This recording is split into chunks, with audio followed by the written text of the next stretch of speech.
আমরা দুপাতিল হরিলপাড়ার রাস্তা, আর রাস্তা এত খারাপ অবস্থা আর কি। দুজন টাইমে রাস্তার নিচে মাটিটা নিয়ে গাড়িয়ে অবস্থা একদম খারাপ হয়ে গেছে। আর এখন গ্রামের সব মানুষের ঠান্ডা উঠে রাস্তা ঠিক করে নিল। যেগুলা গাড়ি মাটি টানিছে এগুলা গাড়ি তো এখন আর দুজন টাইম নাই মাটি টানে না, আবার কদিন পরে আবার মাটি টানিব আইয়া। আর রাস্তা যে অবস্থা খারাপ হয়েছে, এই অবস্থা মানুষ চলাচল করতে পারেন না। আর কেউ বাইক একটা এটাও যান না, এটা রাখিয়ে গেছে মানুষ। আমি মনে করি যারা রাস্তা খারাপ করছে তারা এগুলো ঠিক করার দরকার আসলো আইয়া।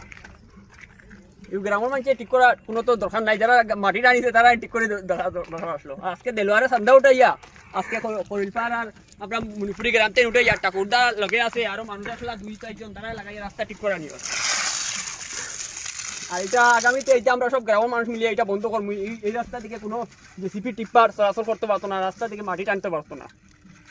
আর দিন রাস্তা থেকে মাটি টানা হয় তাহলে আমরা ডিসি মহাশয়ের কাছে আমরা